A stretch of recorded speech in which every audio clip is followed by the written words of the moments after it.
രക്തനക്ഷത്രം.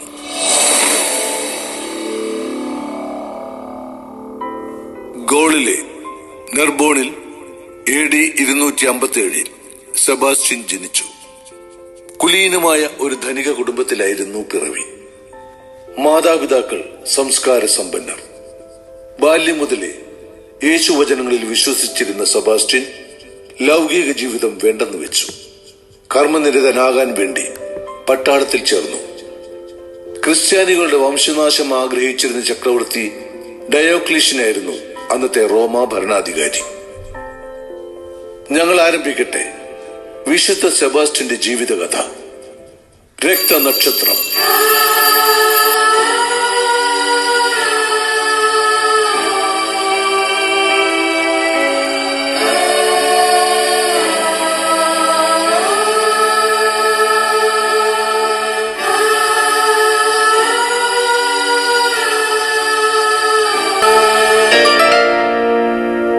യേശു യോഹന്നാനിൽ നിന്ന് സ്നാനം സ്വീകരിക്കാൻ ഗലീലയിൽ നിന്ന് ജോർദാനിൽ അവന്റെ അടുത്തേക്ക് വന്നു. ഞാൻ നിന്നിൽ നിന്ന് സ്നാനം സ്വീകരിക്കേണ്ടിയിരിക്കെ നീ എന്റെ അടുത്തേക്ക് വരുന്നുവോ എന്ന് ചോദിച്ചുകൊണ്ട് യോഹന്നാൻ അവനെ തടഞ്ഞു. എന്നാൽ യേശു പറഞ്ഞു, ഇപ്പോഴിത് സമ്മതിക്കുക. അങ്ങനെ സർവനീതിയും പൂർത്തിയാക്കുക നമുക്കുചിതമാണ്. അവൻ സമ്മതിച്ചു.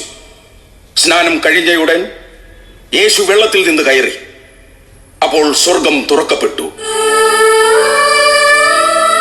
ദൈവാത്മാവ് പ്രാവിന്റെ രൂപത്തിൽ തന്റെ മേൽ ഇറങ്ങി വരുന്നത് അവൻ കണ്ടു. ഇവൻ എന്റെ പ്രിയപുത്രൻ, ഇവനിൽ ഞാൻ പ്രസാദിച്ചിരിക്കുന്നു എന്നൊരു സ്വരം സ്വർഗത്തിൽ നിന്ന് കേട്ടു.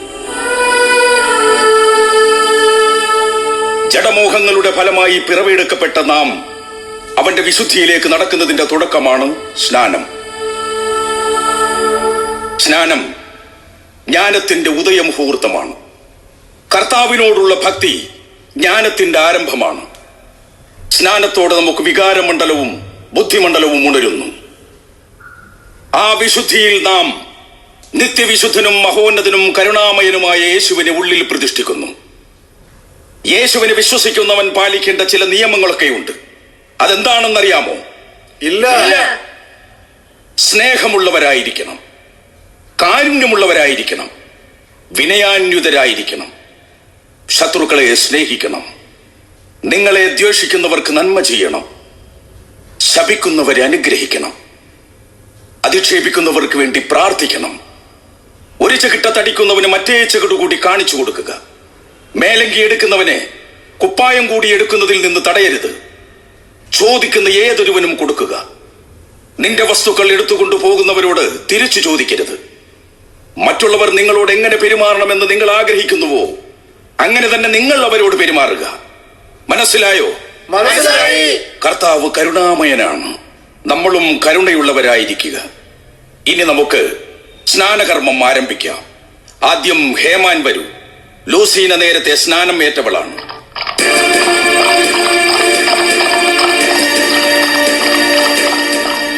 എന്താണ്? ഡയക്ലീഷ്യൻ ചക്രവർത്തിയുടെ പടയാളികളാണ്. ക്രിസ്ത്യാനികളാണെന്നറിഞ്ഞാൽ അവർ നമ്മളെല്ലാം കൊന്നുകളയും. നമുക്കെല്ലാവർക്കും തൽക്കാലം ഇവിടെ നിന്ന് രക്ഷപ്പെടാം. നിൽക്കവിടെ, ആരും ഓടരുത്. ഓടിയാൽ ഓടുന്നവരെ അമ്പയത് കൊന്നുകളയും. എന്താണ് ഇവിടെ ഒരു സംഘം ചേരൽ? സംഘം ചേരുന്നത് രാജ്യദ്രോഹമാണെന്ന് അറിഞ്ഞുകൂടെ? ആരൊക്കെയാണ് നിങ്ങൾ? നീ? ഞാൻ ലൂസീന. നീയോ? ഞാൻ കാസൂളോസ്. എന്താണ് എല്ലാവരും കൂടി ഈ നദീതീരത്ത്? എന്തോ ഗൂഢോദ്ദേശമുണ്ടല്ലോ. നിങ്ങൾ ക്രിസ്ത്യാനികളാണോ? ചോദിച്ചു കേട്ടില്ലേ നിങ്ങൾ ക്രിസ്തുവിന്റെ അനുയായികളാണോ എന്ന്?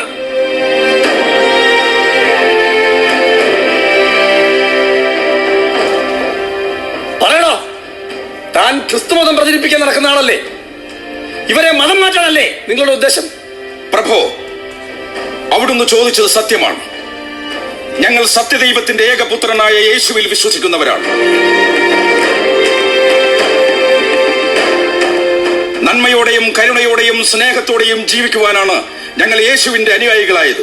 മിണ്ടിപ്പോകരുത്. അവന്റെ ഒരു യേശു യേശുവിന്റെ പേര് പറയുന്നവരെയൊക്കെ അതേ സ്ഥലത്ത് വെച്ച് തന്നെ വധിച്ചേക്കാനാണ് ചക്രവർത്തിയുടെ കൽപ്പന. ഞങ്ങളുടെ ദൈവത്തെ ഞങ്ങൾ ആരാധിക്കുന്നതിനും വിശ്വസിക്കുന്നതിനും ഞങ്ങൾക്ക് സ്വാതന്ത്ര്യമില്ലേ? മിണ്ടരുത്. ആ ദൈവത്തെ വിശ്വസിക്കുന്നതിന്റെ പേരിൽ ഇപ്പോൾ നിങ്ങൾക്ക് മരിക്കാനാണ് വിധി. അരുത്, അരുത്.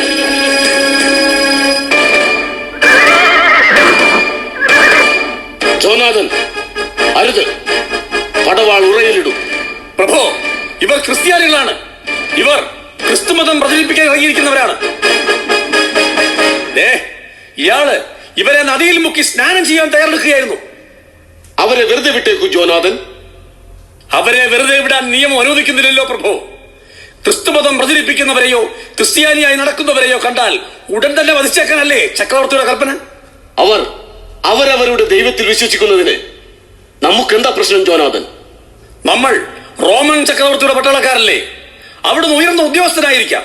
എന്നാലും ചക്രവർത്തിയുടെ കൽപ്പന പാലിക്കേണ്ടവരും ആ നിയമം നടപ്പിലാക്കേണ്ടവരുമാണ് നമ്മൾ. ജോനാഥൻ പറയുന്നത് ശരിയാണ്. അത് ചക്രവർത്തിയുടെ തീരുമാനം. എന്നാൽ ഇവർ നിരപരാധികൾ. തൽക്കാലം നമുക്ക് ഇവരെ വെറുതെ വിട്ടേക്കാം. ഉന്നത ഉദ്യോഗസ്ഥനായി അവിടുന്ന് പറയുന്നത് കേൾക്കാൻ ഞാൻ ബാധ്യസ്ഥനാണ്. എന്നാൽ ഞാൻ അവിടുന്ന് ഓർമ്മപ്പെടുത്തുന്നു, ക്രിസ്തുമതം റോമയ്ക്ക് ആപത്താണ്.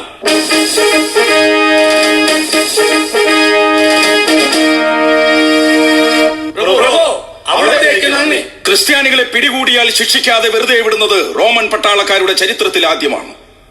ഈ ഉപകാരം ഞങ്ങൾ മറക്കില്ല. അവിടുന്ന് ആരാണ്? ജോലി പട്ടാള സേവനമാണ്. എന്നാൽ വ്യക്തി എന്ന നിലയിൽ ഞാൻ അങ്ങനെയല്ല. ഞാൻ നിന്ദിതരുടെയും പീഡിതരുടെയും അവശരുടെയും ആലംബഹീനരുടെയും അവഗണിക്കപ്പെട്ടവന്റെയും അധ്വാനിക്കുന്നവന്റെയും ഭാരം ചുമക്കുന്നവന്റെയും മോചനത്തിനു വേണ്ടി പിറന്നവന്റെ ഒരു എളിയ അനുയായി. പാവങ്ങളുടെയും പാപികളുടെയും മോചനത്തിനു വേണ്ടി സ്വർഗമണ്ഡലം വിട്ട് മണ്ണിലേക്ക് ഇറങ്ങി വന്ന് നിത്യകന്യകയുടെ ഉദരത്തിൽ പിറന്ന് മണ്ണിലെ മനുഷ്യനു വേണ്ടി പീഡനങ്ങളേറ്റ് കാൽവരി കുരിശിൽ ചോര ചിന്തിപ്പിടഞ്ഞ യേശുക്രിസ്തുവിന്റെ ഒരു എളിയ വിശ്വാസി. റോമൻ പട്ടാളത്തിൽ ക്രിസ്തുമത വിശ്വാസിയായ ഒരു സെബാസ്റ്റ്യൻ ഉണ്ടെന്ന് ഞങ്ങൾ കേട്ടിട്ടുണ്ട്. മിലാൻ ദേശക്കാരനായ സെബാസ്റ്റ്യൻ. ആ സെബാസ്റ്റ്യൻ ഞാൻ തന്നെയാണ്. നമുക്ക് പ്രാർത്ഥിക്കാം.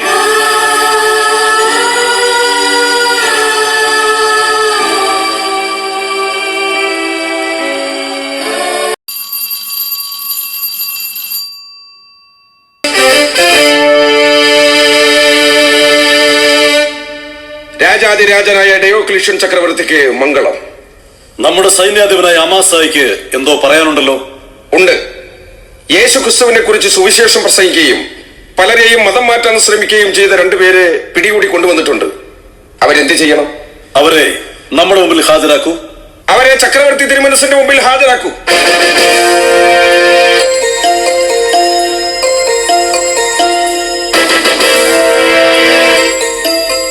ഇവരാണോ ആ യേശുവിന്റെ അനുയായികൾ?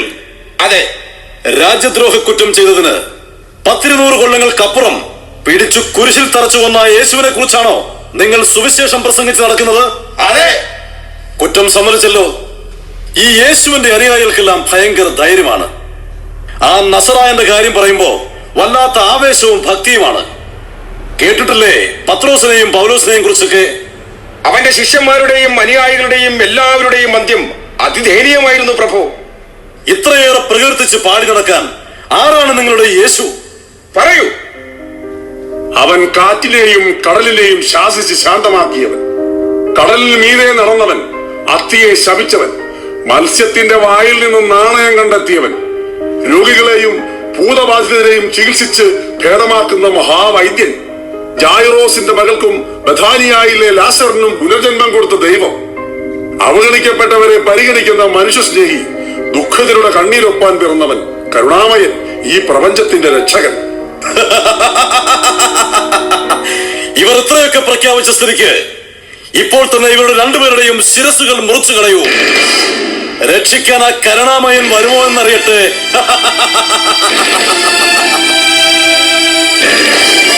ക്രിസ്തുമതത്തിൽ വിശ്വസിക്കുന്നവന്റെ ദയനീയമായ അന്ത്യം.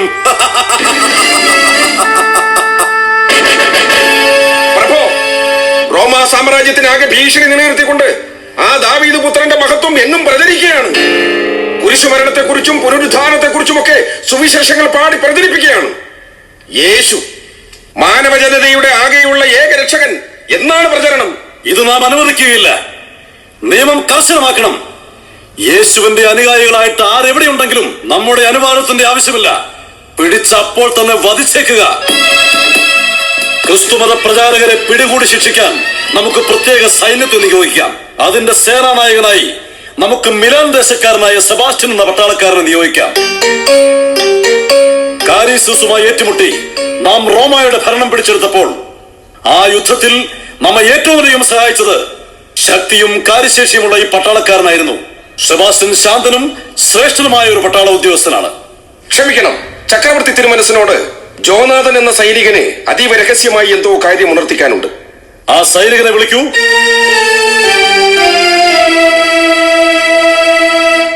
എന്താണ് പറയാനുള്ളത്? യേശുവിന്റെ സുവിശേഷകരെ പിടികൂടുമ്പോൾ ഒരു പട്ടാളക്കാരൻ ഇടപെട്ട് അവരെ രക്ഷപ്പെടുത്തുന്നു. മാത്രമല്ല, അയാൾ മനപരിവർത്തനം നടത്തുന്നവരെയും മതപരിവർത്തനം നടത്തുന്നവരെയും രക്ഷിക്കുന്നു. ആരാണ് അയാൾ? ക്ഷമിക്കണം, തിരുമനസ് കോപിക്കരുത്. അവിടെ നിന്ന് പ്രിയമുള്ള ആളാണ്. ആരാണെന്ന് പറയൂ. അത് സെബാസ്റ്റ്യൻ. സെബാസ്റ്റ്യനോ? അപവാദ കഥകൾ കെട്ടിച്ചമച്ച് സെബാസ്റ്റ്യനെ അപമാനിതനാക്കി ഔദ്യോഗിക ജീവിതത്തിൽ നിന്ന് പുറത്താക്കാനാണ് ഈ ഗൂഢശ്രമമെങ്കിൽ അത് ഞാൻ അനുവദിച്ചു തരില്ല. നാം പറഞ്ഞത് സത്യമാണ്. അത് സത്യമല്ലെങ്കിൽ ഈ അസത്യം പറയുന്ന നിങ്ങളുടെ നാവ് നാം ഇവിടെ വെച്ച് പിഴുതെടുക്കും. ആരവിടെ? സെബാസ്റ്റ്യൻ വരാൻ പറയൂ.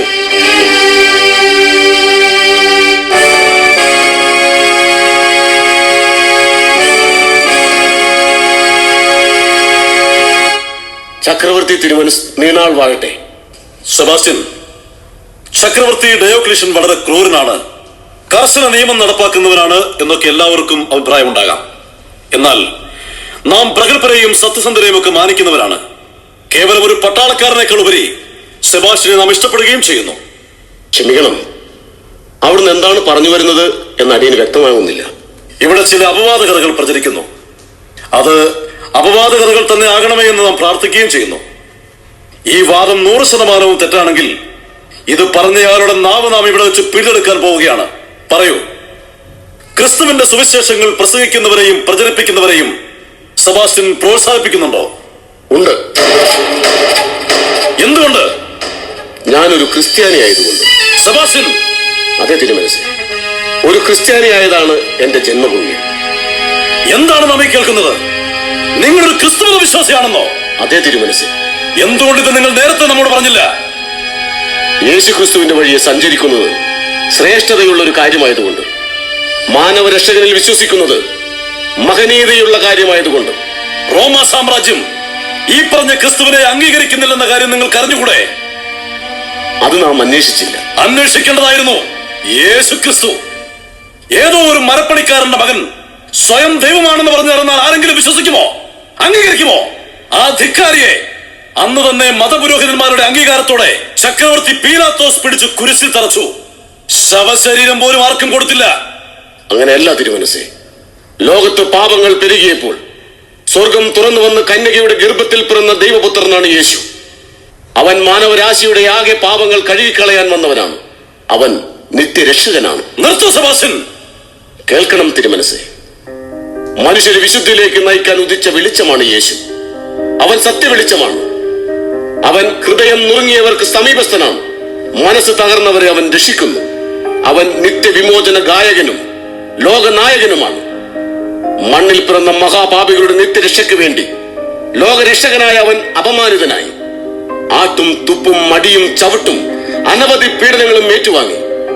ആ നീതിമാന്റെ കാര്യത്തിൽ ഇടപെടരുത് എന്ന് പത്നി അഭ്യർത്ഥിച്ചിട്ട് പോലും നട്ടലില്ലാത്ത പിലാത്തോസിന് അവനെ രക്ഷിക്കാൻ കഴിഞ്ഞില്ല. ഈ നീതിമാന്റെ രക്തത്തിൽ എനിക്ക് പങ്കില്ലെന്ന് അദ്ദേഹം രേഖപ്പെടുത്തുകയും ചെയ്തു. അവൻ മുൾമുടി ചൂടി കുരിശു ചുമന്ന് കാൽവരി മല കയറി 3 ആണികളാൽ തറക്കപ്പെട്ടു. ആ കാൽവരിയിൽ തെറിച്ച രക്തത്തുള്ളികളിലാണ് തിരുമനസേ അവൻ എന്റെയും അവിടുന്നിന്റെയും പാപങ്ങൾ കഴുകിക്കളഞ്ഞത്. യേശു അവൻ ചരാചര ശില്പിയാണ്. നിർത്തൂ, നിർത്തൂ നിന്റെ പ്രസംഗം. ചക്രവർത്തി ഡയോക്ലീഷ്യൻ വിട്ടുവീഴ്ച ചെയ്യുന്ന ആളല്ല. റോമ സാമ്രാജ്യത്തിന് വേണ്ടി, ഈ രാജ്യത്തെ ജനങ്ങൾക്ക് വേണ്ടി നിലകൊള്ളുന്നവരാണ് നാം. വിഗ്രഹങ്ങളെ ആരാധിക്കുന്നവരാണ് നമ്മളെല്ലാവരും. മരപ്പണിക്കാരന്റെ മകൻ ദൈവമാണെന്ന് പറഞ്ഞാൽ റോമാ സാമ്രാജ്യം അംഗീകരിക്കില്ല. എങ്കിലും ഒരു ദൗർബല്യം ജീവിതത്തിൽ ആദ്യമായി നമ്മെ ധർമ്മസങ്കടത്തിലാക്കുന്നു. ആ ധർമ്മസങ്കടം എന്താണെന്ന് വെച്ചാൽ അത് സെബാസ്റ്റ്യനോടുള്ള സ്നേഹമാണ്. അതുകൊണ്ട് ഒരു വിട്ടുവീഴ്ച. സെബാസ്റ്റ്യൻ ക്രിസ്തീയ വിശ്വാസം ഉപേക്ഷിക്കണം. എങ്കിൽ ശാശ്വതമായ പട്ടാള സേവനത്തിൽ തുടരാം. എന്തു പറയുന്നു? സാധ്യമല്ല തിരുമനസേ. എന്റെ കർത്താവിനെ ഞാൻ ഉപേക്ഷിക്കുകയില്ല. അവൻ എന്റെയും അങ്ങയുടെയും ഈ ലോകത്തിന്റെ തന്നെയും രക്ഷകനാണ്. അമാസായി, അടിയൻ സെബാസ്റ്റ്യനെ തടവിലാക്കൂ. എന്നിട്ട് നാളെ പുലർച്ചയ്ക്ക് പൊതുനിരത്തിൽ കൊണ്ടുപോയി മരത്തിൽ കെട്ടിയിട്ട് മരണം വരെ അമ്പയ്യുക. മരണം ഉറപ്പാക്കി ശവം കഴുകന്മാർക്ക് എറിഞ്ഞു കൊടുക്കുക.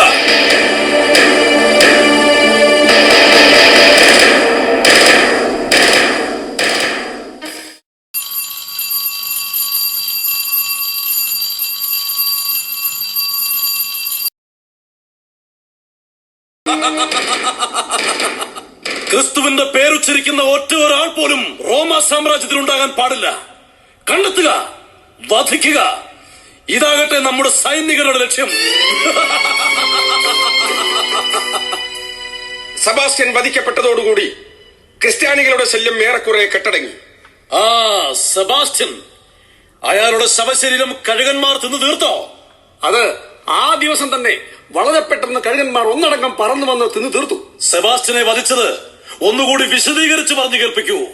നാം ഹൃദയം കൊണ്ടൊന്ന് ആനന്ദിക്കട്ടെ. ചക്രവർത്തി തിരുമനസിന്റെ കൽപ്പന അനുസരിച്ച് നിശ്ചയിച്ച ദിവസം നിശ്ചിത സമയത്ത് അയാളെ ഭടന്മാർ മരത്തിൽ കെട്ടി നിർത്തി. നാം ഉത്തരവ് കൊടുത്തു. ജോനാഥനും മറ്റൊരു പട്ടാളക്കാരനും കൂടി അമ്പുകൾ തുരുതുരെ വർഷിച്ചു. രക്തത്തിൽ കുളിച്ച് അയാൾ മരിച്ചു. ശവശരീരം കഴുകന്മാർ വട്ടമിട്ട് പറക്കുന്ന മലഞ്ചെരുവിലേക്ക് എറിഞ്ഞു. എന്നിട്ട് സെബാസ്റ്റ്യന് പുനർജന്മം കൊടുക്കാൻ ആ യേശുവെങ്ങാനും മരമുകളിൽ വന്നിറങ്ങിയോ?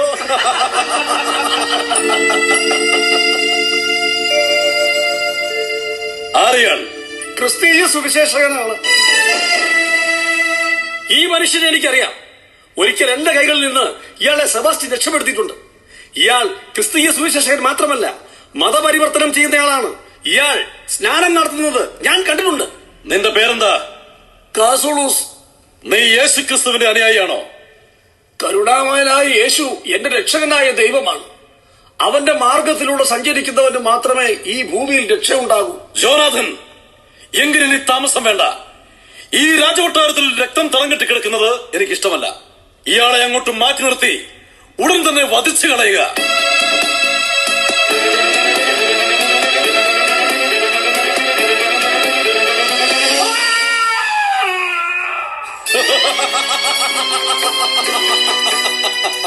യേശുവിന്റെ സുവിശേഷം പറയാൻ ഈ റോമാ സാമ്രാജ്യത്തിൽ ഒരാൾ പോലും ഉണ്ടാകാൻ പാടില്ല. മരക്കുരിശിന്റെ കഥ പോലും ഇവിടെ ഒരാൾ പറയാൻ പാടില്ല.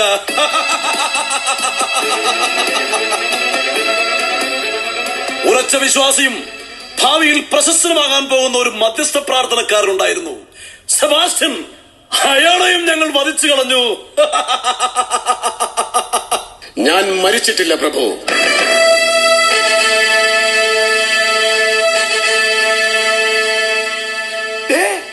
സെബാസ്റ്റ്യന്റെ പ്രേതം. ആരും പരിഭ്രമിക്കണം, സംശയിക്കുകയും വേണ്ട. ഞാൻ സെബാസ്റ്റ്യനാണ്, യേശുവിന്റെ സുവിശേഷങ്ങൾ പാടി നടക്കുന്ന സെബാസ്റ്റ്യൻ. ഞാൻ മരിച്ചിട്ടില്ല. സെബാസ്റ്റ്യൻ, മേലാസകല അമ്പുകളാൽ വർഷിക്കപ്പെട്ടിട്ടും ഞാൻ മരിച്ചിട്ടില്ല. എന്റെ നിത്യഭവനത്തിലേക്ക് കർത്താവ് എന്നെ വിളിച്ചിട്ടില്ല. എനിക്കിവിടെ എന്തെങ്കിലും ദൗത്യം കൂടി ബാക്കി കാണുമായിരിക്കും. സെബാസ്റ്റ്യൻ, അതുകൊണ്ട് അവിടെ നിന്നോട് ചില കാര്യങ്ങൾ അഭ്യർത്ഥിക്കാനാണ് ഞാൻ വന്നത്. എന്താണ്?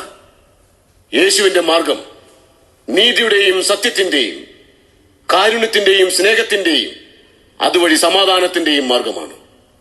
അത് പ്രപഞ്ച നന്മകളുടെയും വിശുദ്ധിയുടെയും ഒരു ഇടുങ്ങിയ വഴിയാണ്. ആ വഴിയെ സഞ്ചരിക്കുന്ന നീതിമാന്മാരെ അവിടുന്ന് തടയരുത്. മനസ്സിലായില്ല. കർത്താവായ യേശു പറഞ്ഞതൊക്കെയും നന്മയുടെ സുവിശേഷങ്ങളാണ്. അത് പ്രചരിപ്പിക്കപ്പെട്ടാലേ ഈ ലോകത്ത് സമാധാനവും ശാന്തിയും വിശുദ്ധിയും നിലനിൽക്കൂ. അതിനാൽ ക്രിസ്തുമതം പ്രചരിപ്പിക്കുന്നവരെ അവിടുന്ന് തടയരുത്. ശബ്ദിച്ചു പോകരുത്. സെബാസ്റ്റ്യൻ, ക്രിസ്തു എന്ന പേര് കേൾക്കുന്നത് പോലും എനിക്ക് അസഹനീയമാണ്. അമ്പെയ്ത് കൊന്നിട്ടും നിങ്ങൾ മരിക്കാത്തത് യേശു എടുത്തുകൊണ്ടുപോയി രക്ഷിച്ചതാണെന്ന് പറഞ്ഞാൽ ഞാൻ വിശ്വസിക്കില്ല. അതെന്റെ പടയാളികൾക്ക് സംഭവിച്ച ഒരു അബദ്ധമാണ്. അതെന്തുമാകട്ടെ, മലയിൽ വലിച്ചെറിഞ്ഞിട്ട് കഴുകന്മാർ പോലും എന്നെ തൊട്ടില്ല. യേശുവിൽ വിശ്വസിക്കുന്ന കുറെ പേർ അവിടെ വന്നു, എന്നെ എടുത്തുകൊണ്ടുപോയി ചികിത്സിച്ചു. അങ്ങനെ ഞാൻ രക്ഷപ്പെട്ടു.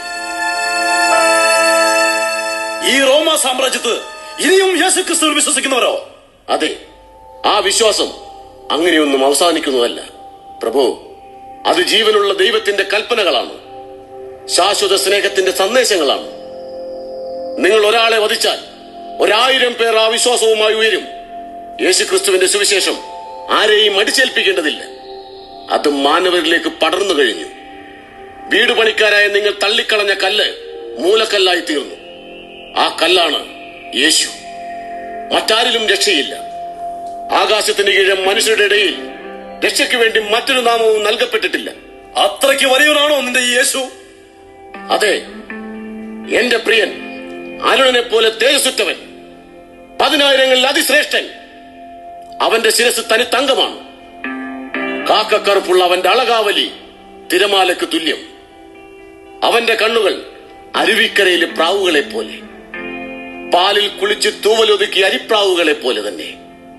അവന്റെ കവിളുകൾ സുഗന്ധദ്രവ്യങ്ങളുടെ തടങ്ങൾ, അവിടെ നിന്ന് പരിമളം പൊഴിയുന്നു.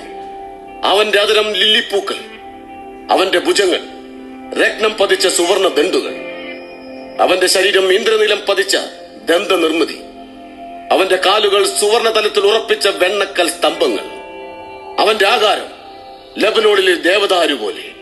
അവൻ സർവാംഗ സുന്ദരൻ. അമാസായി! ജോനാഥൻ! സെബാസ്റ്റ്യന് ജീവിച്ചിരിക്കാൻ പാടില്ല. അമ്പേറ്റ് പിടഞ്ഞിട്ടും മരിക്കാത്ത ഇവനെ ഉടൻ ഗത കൊണ്ട് അടിച്ചു വധിക്കുക. മൃതശരീരം പോലും ബാക്കി വെക്കരുത്.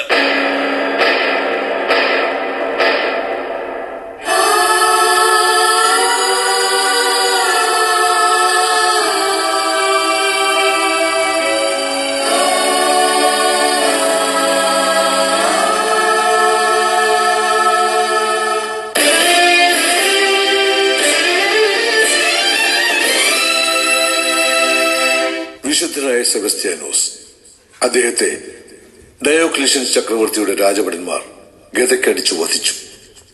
മൃതശരീരം നദിക്കടിയിൽ ചെളിയിൽ പൂഴ്ത്തി.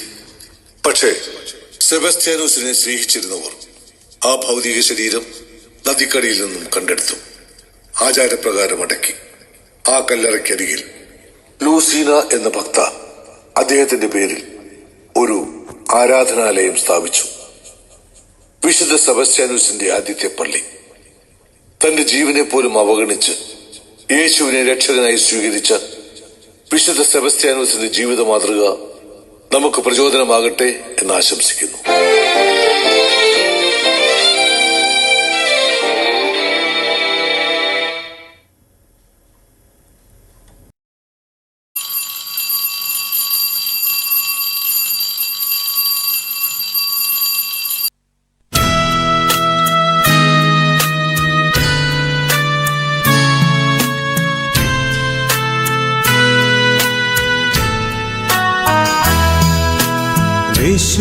വിശുദ്ധനായ സെബസ്ത്യാനോസേ,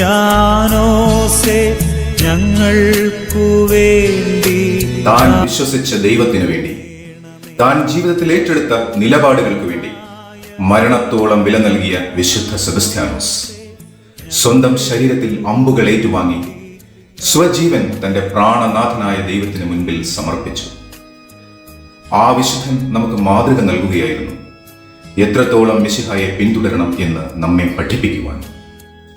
തന്നെ ഏറെ സ്നേഹിക്കുന്ന ദൈവത്തിന് തന്റെ ജീവൻ പകരം നൽകിക്കൊണ്ട് വിശുദ്ധ സെബസ്ത്യാനോസ് കടന്നുപോയി. മരണം അദ്ദേഹത്തെ കീഴടക്കിയെങ്കിലും പിന്നീട് ചരിത്രം അദ്ദേഹത്തെ മറന്നില്ല. ആ ധീര രക്തസാക്ഷിയുടെ മാതൃക നമ്മുടെ മലയാള മണ്ണിലും നമ്മുടെ പൂർവികരുടെ പ്രാർത്ഥനകളിലും നിറ സാന്നിധ്യമായി മാറി. അങ്ങനെ വിളിച്ചാൽ വിളി കേൾക്കുന്ന വിശുദ്ധ സെബസ്ത്യാനോസ് കേരളത്തിലെ ബഹുഭൂരിപക്ഷം ഇടവകകളുടെയും മധ്യസ്ഥനായി, സഹമധ്യസ്ഥനായി, കാലാകാലങ്ങളായി നമ്മുടെ പ്രാർത്ഥന കേട്ട് ദൈവത്തോട് നമുക്ക് വേണ്ടി മധ്യസ്ഥം വഹിക്കുന്നു. പണ്ടത്തെ നാട്ടുഭാഷയിലെ പഞ്ഞം, പട, വസന്ത ഇവയിൽ നിന്ന് സംരക്ഷണം ലഭിക്കുന്നതിന് വിശുദ്ധ സെബസ്ത്യാനോസിന്റെ മധ്യസ്ഥം കാലാകാലങ്ങളായി നമ്മുടെ പൂർവികർ അപേക്ഷിച്ചു പോരുന്നു. അന്ന് വിശുദ്ധനെ മരണത്തിനേൽപ്പിച്ച അമ്പ് ഇന്ന് പ്രതീക്ഷയുടെ, ആശ്വാസത്തിന്റെ അടയാളമാണ്, നിലവിളിയുടെ ഉത്തരമാണ്. നമ്മുടെ ആത്മീയ ദാരിദ്ര്യത്തിൽ, പിശാചുമായുള്ള യുദ്ധത്തിൽ, ലോകത്തിന്റെ പ്രലോഭനങ്ങളിൽ, ശരീരത്തിന്റെ രോഗാവസ്ഥയിൽ വിശുദ്ധ സെബസ്ത്യാനോസ് അടുത്തു നിൽക്കുന്ന ഉത്തരമായി മാറുന്നു, നമ്മുടെ പ്രതീക്ഷയായി തീരുന്നു. നമുക്ക് മനസ്സ് ഏകാഗ്രമാക്കാം. നമുക്ക് ഈ വിശുദ്ധനെ ഓർക്കാം. നമുക്ക് വിശുദ്ധ സെബസ്ത്യാനോസിനോട് പ്രാർത്ഥിക്കാം. നിശലാഘയായി ജ്വലിച്ചവനെ, രക്തത്തിൽ മുങ്ങി നിന്നൊരു വേദസാക്ഷിയായി രശ്മി കിരീടമണിഞ്ഞവനെ, വിശുദ്ധനായ സെബസ്ത്യാനോസേ, ഞങ്ങൾക്കു വേണ്ടി പ്രാർത്ഥിക്കണമേ.